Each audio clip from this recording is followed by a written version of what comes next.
Last lecture में हम लोगों ने डिस्कस किया फर्स्ट चैप्टर जो हमारा था वो कंप्लीट हो चुका है, that is origin and properties of soil.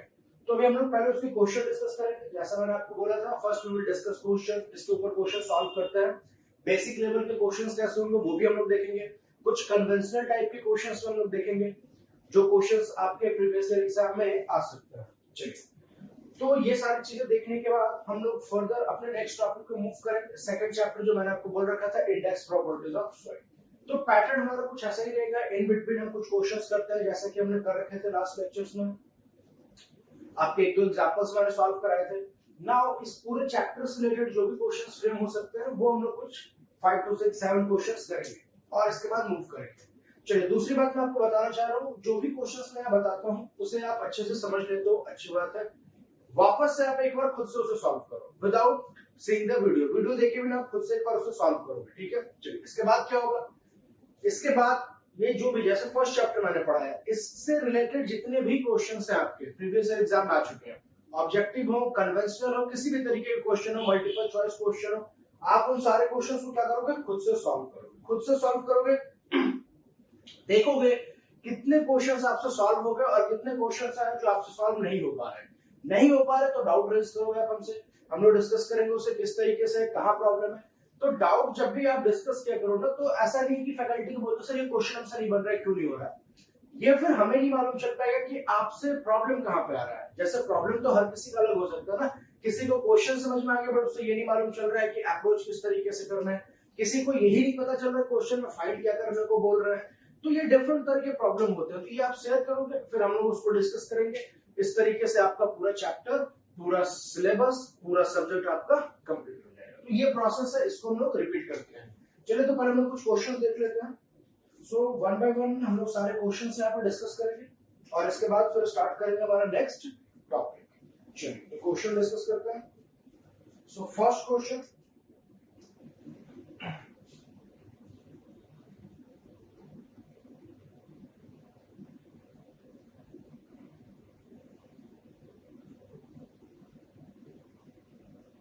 आप लोगों के लिए बहुत अच्छे अच्छे क्वेश्चंस मैंने ले रखे हैं।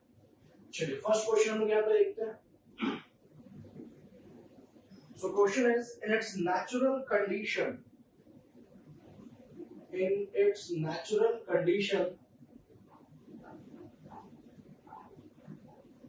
सबसे बड़ी बात, किसी भी क्वेश्चन को सॉल्व करने के टाइम पे आप उसके लैंग्वेज को समझो। लैंग्वेज अगर आपने समझ लिया फिर क्वेश्चन हाफ डन हो जाता है।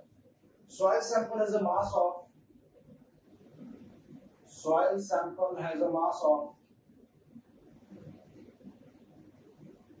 1.980 kilogram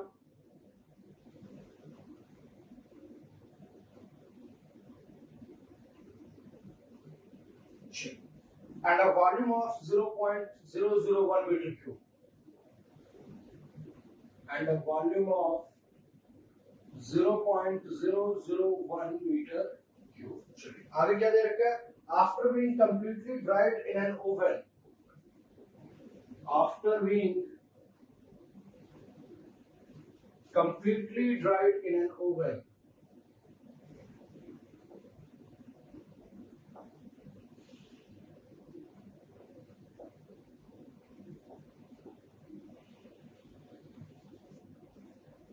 mass of sample is 1.800 kilogram.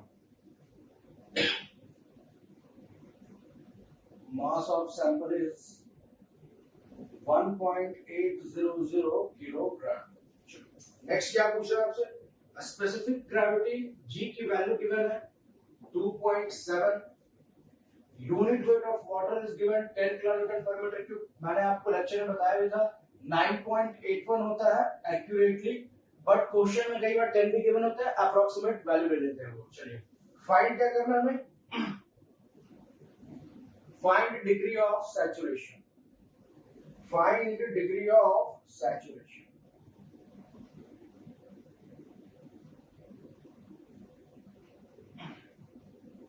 ये फाइंड करना है। चलिए, ध्यान से देखिएगा क्वेश्चन को किस तरीके से अप्रोच करते हैं। सिर्फ हमें सॉल्यूशन चेक नहीं करना है, हमें ये भी देखना है कि क्वेश्चन को किस तरीके से सॉल्व करते हैं स्टेप बाय स्टेप। चलिए, तो फर्स्ट आप क्वेश्चन को पढ़ो पहले। क्वेश्चन में गिवन क्या है ये देखते हैं। इन इट्स नेचुरल कंडीशन का मतलब नेचुरल कंडीशन का मतलब बल्क कंडीशन जो कि मैंने आपको बोला भी था कल, बल्क यूनिट वेट जैसे मैं बता रहा था आपसे लेक्चर में, तो मैंने क्या बोल रखा था आपको बल्क यूनिट वेट के बारे में। नेचुरल कंडीशन में जब सॉइल होता है तो जब यूनिट वेट आप फाइंड करते हो उसे बल्क यूनिट वेट बोलते हो। सो नेचुरल कंडीशन कहने का मतलब वो थ्री फेज डायग्राम एग्जिस्ट कर रहा है, मींस सॉइल में आपके सॉलिड्स तो रहेंगे ही, एयर और वाटर दोनों प्रेजेंट है, ठीक है। ऐसा नहीं है कि सिर्फ एयर हो या सिर्फ वाटर, दोनों ही प्रेजेंट है और सॉलिड्स तो बाय डिफॉल्ट आपके रहेंगे ही रहेंगे। सो इन तीनों को कंबाइन कर रहे हो तो इसे बोलते हैं कि नेचुरल स्टेट था उसका। चलिए, so natural condition soil sample has a mass of 1.980 kilogram. चलिए, मास गिवन है 1.98 किलोग्राम। ये मास आपका ड्राई मास होगा, सैचुरेटेड मास होगा या फिर बल्क मास होगा? बल्क मास होगा, क्योंकि नेचुरल कंडीशन में कोई भी चीज दे दो, मास दे दो तो बल्क मास हो जाएगा, वेट दे दो तो बल्क वेट हो जाएगा, यूनिट वेट दे दो तो बल्क यूनिट वेट हो जाएगा। याद रखना इस चीज को। चलिए, नेक्स्ट क्या दे रखा है? वॉल्यूम गिवन है 0.001 मीटर क्यूब। वॉल्यूम के लिए हम ऐसा नहीं बोलते, वॉल्यूम के लिए हम ऐसा नहीं बोलते कि dry volume, saturated volume, bulk volume. Volume एक फिक्स पैरामीटर है, वो एज इट इज रहेगा सारे कंडीशन में। चलिए, नेक्स्ट क्या दिया है? After being completely dried in an oven. Oven आपको मालूम है, अभी हम लोग सेकंड चैप्टर में उसको डिस्कस भी करेंगे, बट ओवन आपने देखा भी होगा। जनरली ओवन जो आपको होता है, माइक्रोवेव ओवन आपके घरों में भी होगा जिसमें आप खाना बनाते हो, तो ये ओवन होता है, इसे आप लैब में भी यूज करते हो। तो इस लैब में, इस ओवन में ये जो सैंपल था ना आपका 1.98 किलोग्राम वाला, उसे ड्राई किया गया, क्योंकि बल्क कंडीशन में है ना, नेचुरल कंडीशन में है ना, तो ये तो मानते हैं उसको कुछ ना कुछ मॉइस्चर होगा, कितना रहा होगा, क्या वाटर कंटेंट होगा, वो डजंट मैटर, वो हमें नहीं बताना। पहले ही आप ये समझो कि नेचुरल कंडीशन है तो इसके अंदर एयर वाटर दोनों होगा, तो जब पानी है तो मॉइस्चर हुआ। ड्राई कर रहे हो आप, तो ड्राई करने से क्या वहां पर से रिड्यूस होगा? अगर आप किसी भी चीज को ड्राई करोगे और उसका वेट अगर रिड्यूस हो गया, किसकी वजह से होगा? वाटर जो था, मॉइस्चर जो था, वो एवापोरेट हो गया, हीट करने से। चलिए, सो कंप्लीटली ड्राई किया आपने और तब जाके सैंपल का वेट हो गया 1.800 किलोग्राम। अब आप देखो 1.98 से लेस है ना, ये 1.98 किलोग्राम है, ये 1.8 किलोग्राम है, ये लेस है। ड्राई करने से ऐसा क्या हो गया कि ये इसका वेट, इसका मास कम हो गया। क्यों? बिल्कुल कम हुआ। क्यों? मैंने भी आपको बोला था जैसे कि नेचुरल कंडीशन में आपका क्या है? नेचुरल कंडीशन में आपका एयर हो गया, वाटर हो गया, सॉलिड्स हो गए। तो जब आप हीट करोगे, ड्राई करने का मतलब क्या? ओवन में क्या टेम्परेचर इंक्रीज कर रहे हो, हीट कर रहे हो, तो जब हीट करोगे तो ये जो वाटर है, ये वाटर मॉलिक्यूल्स क्या होगा? एवेपोरेट हो गए एटमॉस्फेयर में, एवेपोरेट हो गए। तो ये वाटर वाला पार्ट तो कंप्लीटली हट जाएगा ना, क्योंकि ड्राई कंडीशन में क्या होता था? सिर्फ एयर और सॉलिड्स। तो ड्राई कर लिया आपने कंप्लीटली, तो वेट तो रिड्यूस होगा ना, क्योंकि अब वेट ऑफ वाटर इंक्लूड नहीं है इसमें, बात समझ रहे हो? तो वाटर का वेट क्यों इंक्लूड नहीं है? क्योंकि वो कंप्लीटली ड्राई कंडीशन में, वाटर वहां प्रेजेंट ही नहीं है, मॉइस्चर वहां पे है ही नहीं, क्योंकि आपने उसे हीट कर दिया ओवन में, उसे ड्राई किया हीट करके। सो ये जो वेट आया ना, इसमें वाटर का वेट इंक्लूडेड नहीं है, और ये जो वेट था ना, इसमें वाटर का वेट भी इंक्लूडेड है, क्योंकि वो नेचुरल कंडीशन में है। नेचुरल कंडीशन में आप तीनों चीजों को कंसिडर करते हो, एयर, वाटर और सॉलिड को। चलिए, अब यहाँ पे आपसे पूछा जा रहा है फाइंड क्या करना है? Degree of saturation. चलिए, क्वेश्चन को किस तरीके से मैंने आपको बताया था, न्यूमेरिकल सॉल्व करने का तरीका, क्या फाइंड करना है देख लो, क्या गिवन है वो देख लो, मतलब जो क्वेश्चन में जो आपके टर्म्स दे रखे हैं, जो डेटा, फाइंड जो करना है वो देखो। अब इन दोनों को रिलेट करो कि इनको रिलेट करके कौन सा फॉर्मूला आपके पास आता है। चलिए देखते हैं स्टेप किस तरीके से मूव करेंगे।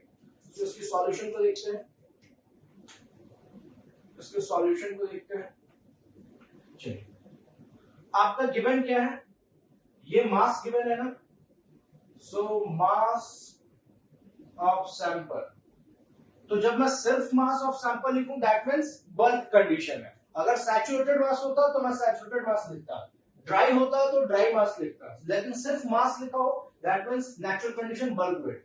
गिवन है वैल्यू 1.980 किलोग्राम।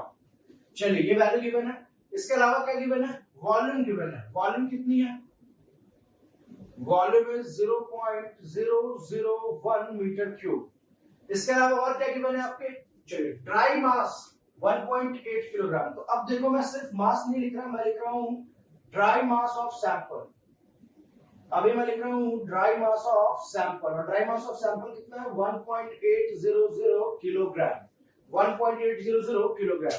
और क्या गिवन है क्वेश्चन में? स्पेसिफिक ग्रेविटी गिवन है, स्पेसिफिक ग्रेविटी गिवन है। चलो देखते हैं। सो जी की वैल्यू गिवन है 2.7 और गामा डब्ल्यू की वैल्यू गिवन है 10 किलोन्यूटन पर मीटर क्यूब। आपसे पूछा गया है डिग्री ऑफ सैचुरेशन। तो आप देखो पूछ क्या रहे हैं आपसे, एस की वैल्यू अननोन है, जी की वैल्यू गिवन है 2.7, गामा डब्ल्यू की वैल्यू गिवन है 10 किलोन्यूटन पर मीटर क्यूब। अब बाकी चीजें जो है मास और वॉल्यूम गिवन है, मास और वॉल्यूम गिवन है।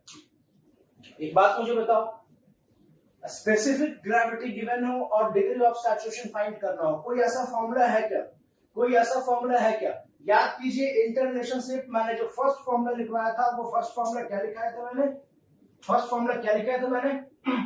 S E is equal to W G, ये फॉर्मूला लिखाया था मैंने। चलिए एस फाइंड करना है, जी गिवन है, दैट मींस ई और डब्ल्यू ये अगर पहले हमने फाइंड कर लिया, ये हमारे क्वेश्चन अगर गिवन होगा तभी तो आप फाइंड कर सकते हो, क्योंकि इक्वेशन एक है तो अननोन भी एक ही होना चाहिए।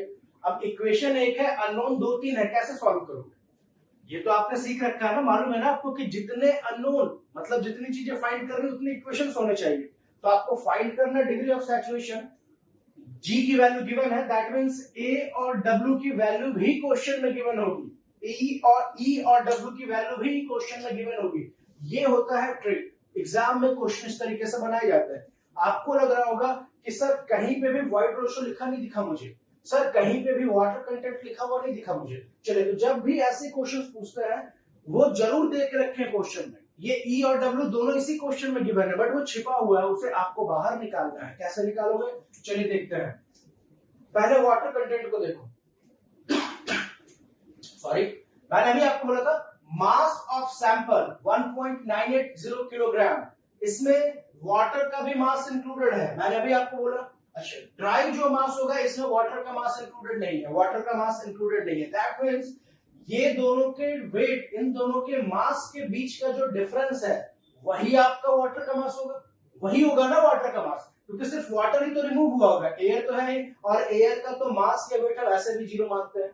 चलिए, सो 1.98 हो गया solids plus water plus air, और ये हो गया सॉलिड प्लस एयर, तो जो इनके बीच का डिफरेंस है वो क्या था? वाटर का मास था। तो फाइंड कर लो पहले।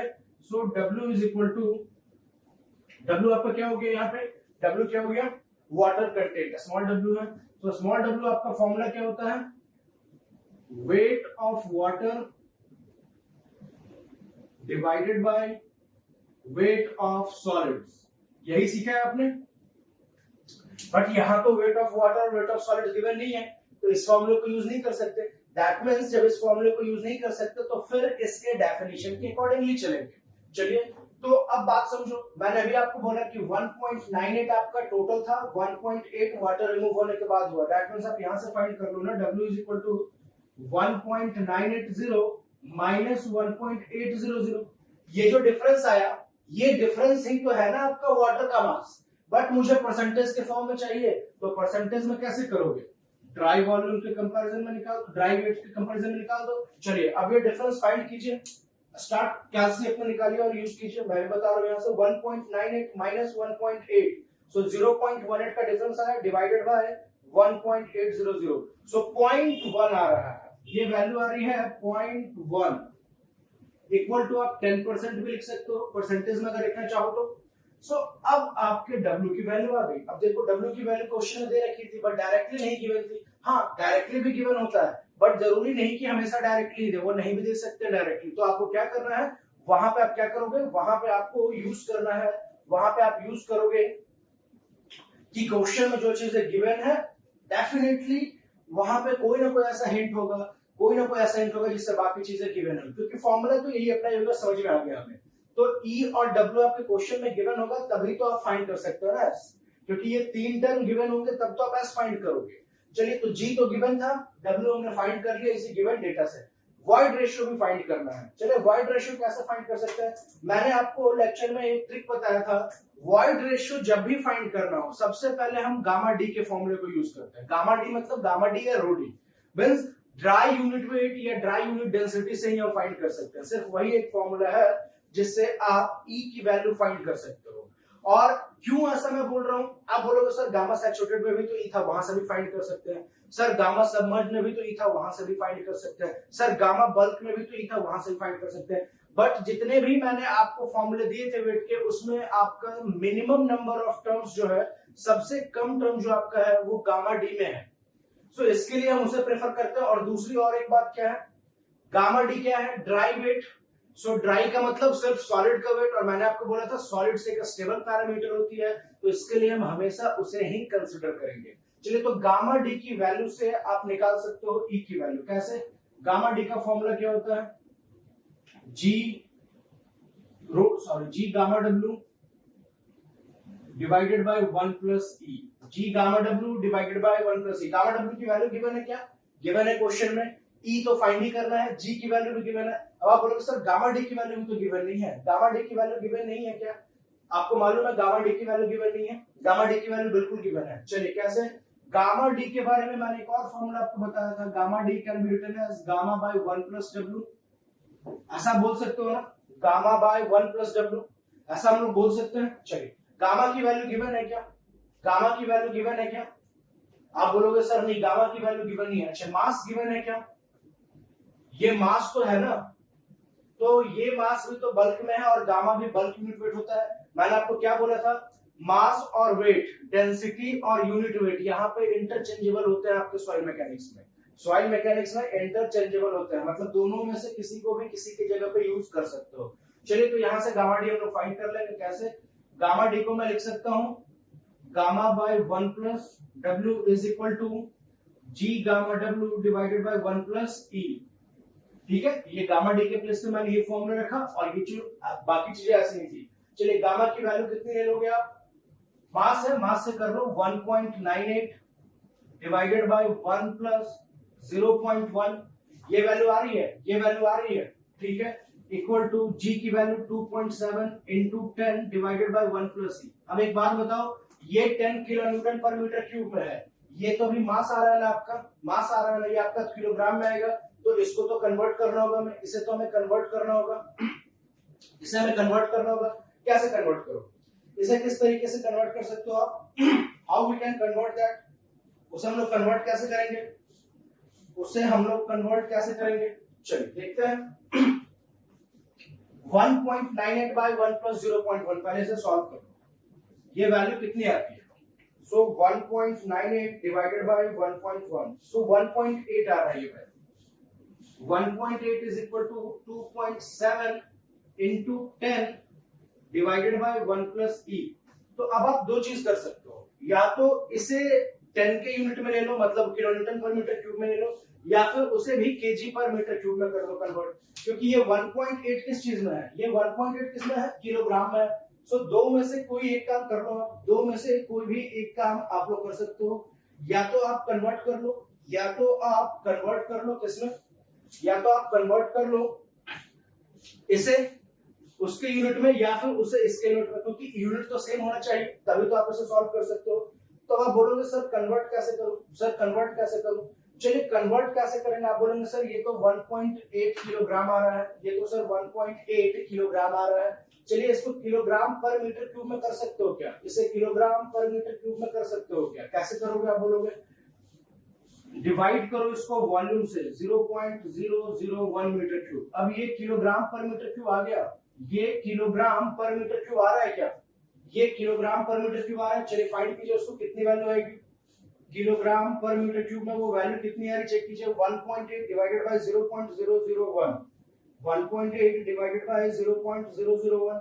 सो वहां से उस वैल्यू को चेक करो, वहां से उस वैल्यू को चेक करो। सो ये आपका आ जाएगा 1800 किलोग्राम पर मीटर क्यूब, 1800 पर किलोग्राम पर मीटर क्यूब। सिर्फ ये वाली वैल्यू की बात कर रहा हूं मैं, सिर्फ इस वाले वैल्यू की। चलिए अभी के लिए आप ये वाला पार्ट इरेज करके रखो, फिलहाल आप ये वाला पार्ट इरेज करके रखो। चलिए ये इक्वेशन ऐसी अभी तक मैंने छोड़ रखा है, इसे सॉल्व नहीं किया है, मैं आपको बता रहा हूं कि ये 1.8 आया यहां से, ये 1.8 आया, 1.8 बाय मास बाय वॉल्यूम क्या देगा आपका, डेंसिटी देगा, ये कितनी आ रही है 1800 किलोग्राम पर मीटर क्यूब। चलिए मैंने आपको क्या बोला था, या तो फिर इस 10 किलो न्यूटन पर मीटर क्यूब को भी कन्वर्ट कर लो, इस 10 किलो न्यूटन पर मीटर क्यूब को भी कन्वर्ट कर लो किलोग्राम पर मीटर क्यूब में, या फिर इस 1800 किलोग्राम पर मीटर क्यूब को कन्वर्ट कर लो किलो न्यूटन पर मीटर क्यूब में। तो इसे कर लेते हैं, तो ये किलो न्यूटन पर मीटर क्यूब होगा 18 किलो न्यूटन पर मीटर क्यूब, 18 किलो न्यूटन पर मीटर क्यूब। आप बोलोगे सर ऐसे कैसे, चलिए देखिए, किलोग्राम को आपको पहले न्यूटन में कन्वर्ट करना है। क्या करते हो, मैंने बोल रखा था किलोग्राम मास है, न्यूटन फोर्स होता है, so force into acceleration, force के लिए क्या करोगे, मास इनटू एक्सेलरेशन। ये फर्स्ट क्वेश्चन है, बेसिक है, इसके लिए आपको इतना डिटेल में बता रहा हूं और आपको लग रहा है कि सर बहुत सारी बातें होगी। ये सिर्फ इस क्वेश्चन के लिए नहीं है, ये ट्रिक हर जगह काम आएगा। तो पहला ये फर्स्ट क्वेश्चन बेसिक था, इसके लिए इतना डिटेल में बता रहा हूँ। तो स्टेप्स को बहुत आसानी से सिंपल 1 बाय 1 समझेंगे आप। मैं फिर से रिपीट करूंगा इसे, अभी फिर से मैं रिपीट करूंगा ताकि आपको डाउट ना हो। चलिए 1800 किलोग्राम है ना, 1800 किलोग्राम है ना, सो 1800 इंटू 10 हो जाएगा, mass into acceleration m into G, ठीक है, तभी तो आपका निकलेगा फोर्स। चलिए ये यूनिट आ जाएगा न्यूटन में, सो 18,000 न्यूटन पर मीटर क्यूब आ गया ये। चलिए किलो न्यूटन में कन्वर्ट कर लो, सो 1 किलो न्यूटन में 1000 न्यूटन होते हैं, सो 18,000 डिवाइडेड बाय 1000 कर दो, सो ये वैल्यू कितनी आ गई, 18 किलो न्यूटन पर मीटर क्यूब। ये वैल्यू कितनी आ गई, 18 किलो न्यूटन पर मीटर क्यूब। तो इसके लिए मैंने यहाँ पे डायरेक्टली लिख दिया। अभी क्लियर है ये बात, अभी क्लियर है ये बात। चलिए अब वैल्यू इस वाले फॉर्मूले में पुट कीजिए यहाँ पे। सो आप क्या लिख सकते हो, 18 is equal to 2.7 into 10 divided by 1 plus E. यहां से ई की वैल्यू फाइंड करो, कैसे कर सकते हो, 18 plus 18e is equal to 27, so e equal to 27 minus 18 divided by 18, value कितनी आ रही है, 9 बाय 18 0.5, वैल्यू कितनी आई e की 0.5। अब इस वाले इक्वेशन में पुट कीजिए यहाँ पे। सो आपका क्या था, SE is equal to WG। So S की वैल्यू हमें फाइंड करनी है, सो W की वैल्यू कितनी है, 0.1 इंटू 2.7 डिवाइडेड बाय E की वैल्यू कितनी है, 0.5, E की वैल्यू कितनी है, 0.5। चलिए यहां से कितना आ रहा है value, 2.7 into 0.1, 2.7 into 0.1 divided by 0.5, so 0.54, 0.54 equal to 54%।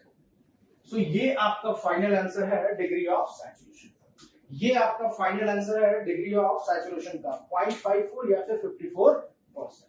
बात समझ में आई किस तरीके से निकाला हमने। चलिए इस पूरे स्टेप को मैं एक बार फिर से रिपीट कर रहा हूं, ध्यान दीजिएगा। आपको पहले फाइंड करना था डिग्री ऑफ सैचुरेशन, तो हमने डिग्री ऑफ सैचुरेशन के लिए फॉर्मूला निकाल लिया, एक ही फॉर्मूला था, SE इक्वल टू WG।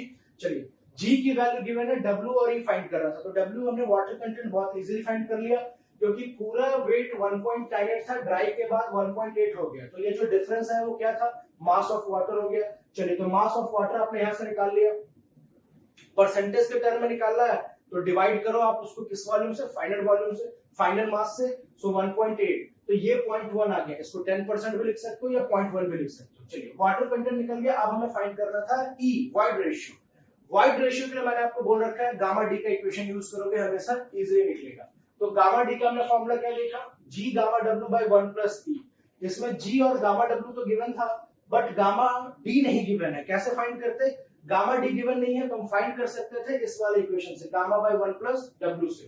तो हमने गामा बाय 1 प्लस W के लिए क्या किया, पहले आपने मास के टर्म में निकाला, मास के टर्म में निकाला 1.98 बाय 1 प्लस 0.1, तो ये टर्म आपका क्या निकल के आ रहा था, ये टर्म आपका निकल के आया 1.8। तो ये 1.8 जो आपका था, इसको पूरे को जब डिवाइड करोगे 0.001 वॉल्यूम से, जो कि मैंने यहाँ करके दिखाया, तब आपका ये निकलेगा क्या, पहले निकलेगा किलोग्राम पर मीटर क्यूब में, मींस डेंसिटी निकल रहा है।